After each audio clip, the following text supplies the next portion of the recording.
आज हम लोग जेंडर के बारे में पढ़ेंगे। जेंडर का मतलब लिंग होता है। इसको नाउन जेंडर क्यों कहते हैं?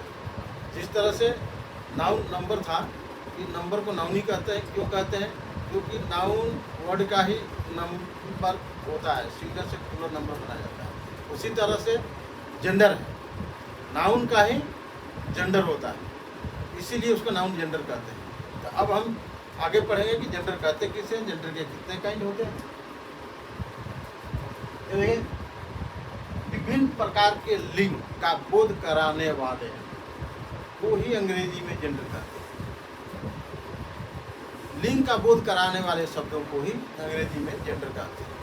इंग्लिश में कहते हैं what in nature is called the difference of sex and is in singular and in grammar called the gender.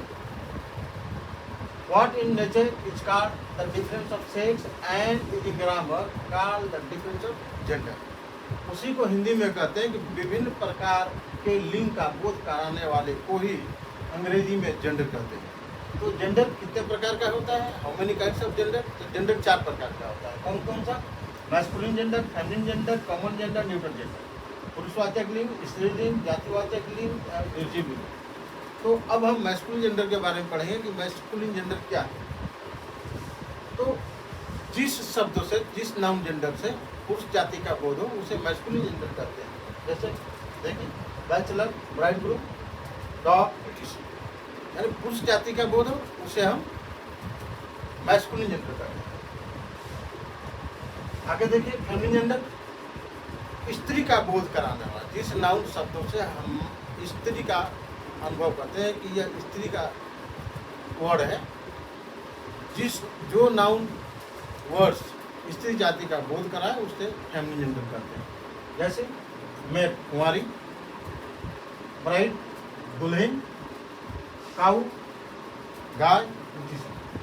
उसी तरह से कॉमन जेंडर है। कॉमन जेंडर क्या है कि स्त्री और पुरुष दोनों का बोध कराने वाले शब्दों को कॉमन जेंडर कहते हैं। जैसे थीफ, चोर कहने से चोरनी का भी बोध होता है और चोर का भी होता है। उसी तरह चाइल्ड कहने से बच्चा और बच्ची दोनों का बोध होता है। इनमें कहने से जो शत्रु है वो लेडीज भी शत्रु हो सकती है और जेंट्स भी शत्रु हो सकती है। टीचर कहने से शिक्षक का भी बोध होता है, शिक्षिका का भी बोध होता है।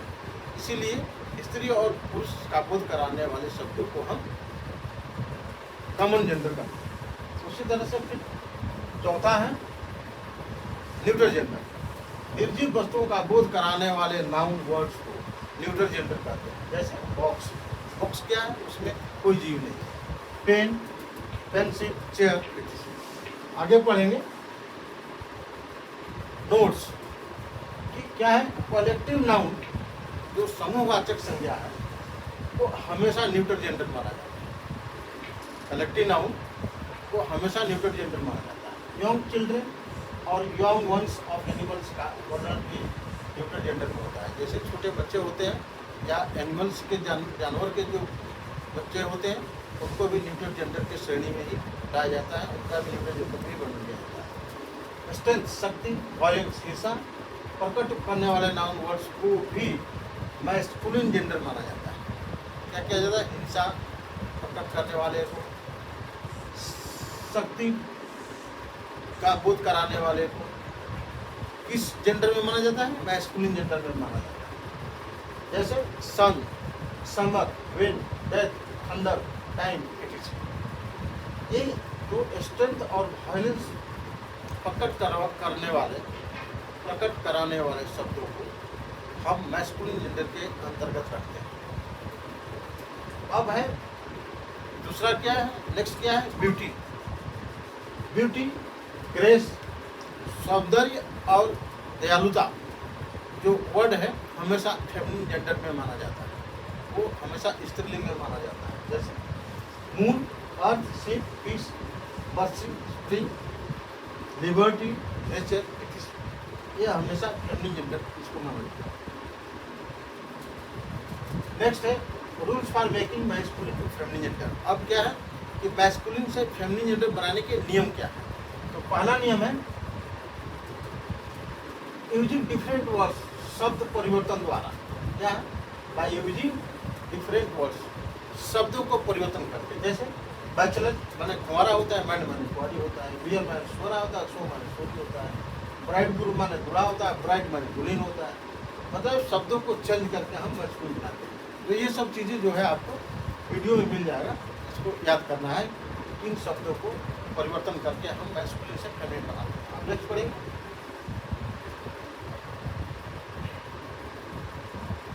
ये पहला ही रूल है, जैसे लाइट लड़का, लाश लड़की, गॉड स्वामी, लेडी स्वामी, मेल नर पुरुष, फीमेल नारी या स्त्री।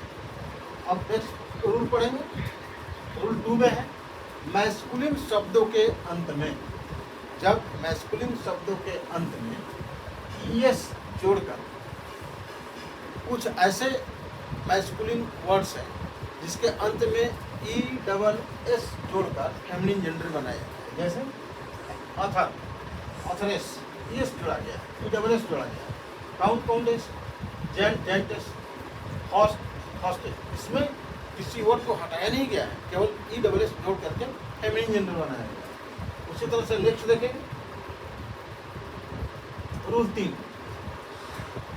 निम्नलिखित मैस्कुलिन शब्दों के अंत में, मैस्कुलिन शब्दों के अंत में हॉवेल्स को हटाकर, हॉवेल्स को हटाकर उसके साथ ES जोड़ा जाता है। अब क्या पहले था, किसी को हटाना नहीं है, वैसे सब किसी को उसमें रिमूव करने की जरूरत है, ESS जोड़ देने से फेमिनिन बन जाता है, जो रूल 2 में था। अब रूल 3 क्या कहता है कि जो नीचे लिखे जो शब्द हैं उसमें हॉवेल को हटाकर ES जोड़ देने से वो फेमिनिन बन जाता है। जैसे एक्टर, ACTOR, एक्टर। अब हॉवेल क्या ओ है, तो वो हटा देंगे, ACTR हो जाएगा, ESS जोड़ दिया, एक्ट्रेस हो जाएगा। देखिए अभिनेता, अभिनेत्री का ACTRESS हो जाता है। यानी उसमें हॉवेल, अंतिम भावेल को हटाकर, उस वर्ड में जो अंतिम भावेल है, अंतिम भावेल क्या है, एक्टर में ओ है, ओ के बाद आर है, वो कंसोनेंट है, कंसोनेंट से पहले अंतिम वर्ड आर के पहले ओ है, ओ को हटाएंगे और आर के बाद ESS जोड़ देंगे, तो क्या होगा, एक्ट्रेस हो जाएगा और अभिनेत्री बन जाएगा। उसी तरह से एडिटर, ओ को हटाएंगे, एडिट्रेस, हंटर, हंड्रेस, इंस्पेक्टर, इंस्पेक्ट्रेस। तो ये बहुत से ये वर्ड है जो मैंने लिखा हुआ हूँ, और इसको एक बार आपको पढ़ना होगा, अपने नोट्स बुक में लिखिए, तब जा कर के याद होगा कि, और ये रूल याद कर लेने से, अपने दिमाग में बैठा लेने से आप कभी भूलेंगे। नेक्स्ट रूल पढ़ेंगे। रूल 4, निम्नलिखित मैस्कुलिन शब्दों को उसके अंतिम भावेल और कंसोनेंट दोनों को हटाकर ESS जोड़कर फेमिनिन जेंडर बनाया जाता है। जैसे अबाउट, O और T जो भावेल और कंसोनेंट अंतिम है उसको हटाएंगे और अभ्यस लिख देंगे। अबाउट इन मठाधीश, अभ्यस और मठाधीश। अब गवर्नर, राज्यपाल, गवर्नेस, महिला राज्यपाल, गवर्नेस, महिला राज्यपाल। इम्परर, OR को हटा देंगे, इम्प्रेस, सम्राटी या रानी। उसे मर्डरर, ER को हटा देंगे, मर्डरेस, हत्यारी। उसी तरह से जो है, एक्सेप्ट, इसके एक इसमें एक्सेप्शन है, अपवाद है। जैसे कि ड्यूक, ड्यूक माने नवाब होता है, ड्यूक का क्या होता है, चेंज कर डचेस हो जाता है, ड्यूक का डचेस हो जाता है, डचेस माने नवाबिन होता है। तो ये चौथा नियम आप याद रखिएगा, नियम याद कर लीजिए। वर्ड्स जो है आप लिखेंगे और पढ़ेंगे, आपके दिमाग में बढ़ जाएगा। अगला देखेंगे।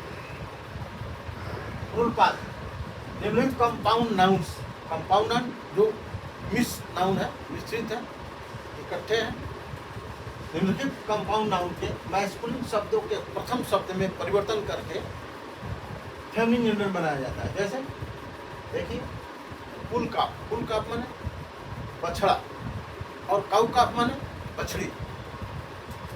ब्रदर इन लॉ, ब्रदर, पहले कह चुका हूँ, पहले वर्ड को मैस्कुलिन, पहले मैस्कुलिन वर्ड को हटा करके चेंज कर देंगे और उसको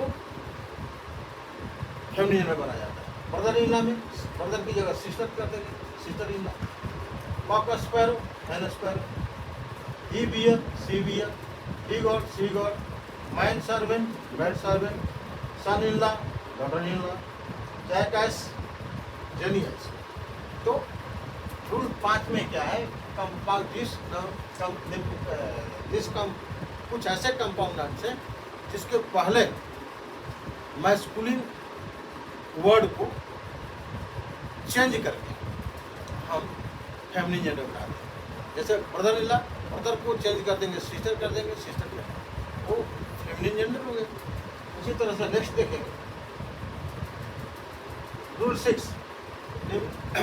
कुछ ऐसे कंपाउंड नाउन्स होते हैं जिसके कि मैस्कुलिन वर्ड जो है उस वर्ड के अंतिम वाला मैस्कुलिन जो वर्ड है उसको हटाकर उसको परिवर्तन करके फेमिनिन जेंडर बनाया जाता है। जैसे फिशरमैन, फिशरमैन का अगर हमको फेमिनिन जेंडर बनाना है फिशर वोमेन लिखेंगे, मैन का वोमेन हो जाएगा, Fisher women.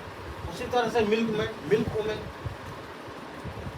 Milkmaid, grandfather, grandmother, मतलब मैन को मेड हो गया और फादर को मदर हो गया। Head master, head mistress, master को मिस्ट्रेस। ये लास्ट वाला जो वर्ड है, लास्ट वाला मैस्कुलिन जो वर्ड है उसको रिमूव करके उसको परिवर्तन करके फेमिनिन वर्ड रखा जाता है और वो पूरा का पूरा कंपाउंड जो नाउन है वो फेमिनिन जेंडर में मैस्कुलिन जेंडर फेमिनिन जेंडर बन जाता है। अब एक्सरसाइज द्वारा इसको बहुत अच्छी तरह से आप समझ सकते हैं। एक्सरसाइज 1 में चेंज द जेंडर। अभी husband, tiger, actress, drone, horse, negro, bob, etc. तो इस तरह से जो है इसके फेमिनिन बनाना है और जब ये प्रैक्टिस करेंगे तो आपके दिमाग में बैठता जाएगा। इसीलिए मैंने एक्सरसाइज को भी लिखा हुआ है। नेक्स्ट देखेंगे एक्सरसाइज 2। अब लिखा है कि change the gender by correcting the sentence. Sentence को करेक्ट किया, जेंडर को चेंज करते हुए सेंटेंस को सही किया। तो the witch look like a lass of 60, ये हमने 7 जो है उदाहरण दिया हुआ है। इसका आप खुद करेंगे, आप खुद करके आप मुझे बताइएगा। इसमें यदि किसी तरह का आपको डाउट है तब मेरे से पूछिएगा, मैं आपको बताऊँगा। ये है आपका एक्सरसाइज 2। तो यहाँ पर नाउन जेंडर का चैप्टर खत्म होता है। इतना यदि आप जेंडर में पढ़ लेते हैं तो आपके दिमाग में बैठ जाएगा और फिर जेंडर के पॉइंट ऑफ व्यू से किसी भी समस्या का आप समाधान कर सकते हैं। तो यहीं पर मैं आपका ये क्लास ख़त्म करता हूँ और मैं आपको ये कहना चाहता हूँ कि जिस तरह से मैंने पूरा वीडियो में लिखा हुआ है, ये नहीं कि मैं बोल रहा हूँ और लिखा हुआ आपके पास नहीं जाएगा, वो भी जाएगा। तो आप इसको लाइक और शेयर सब्सक्राइब जरूर कीजिएगा, तभी आपका मेरा वीडियो पूरा आपके पास पहुँच पाएगा। ओके, धन्यवाद।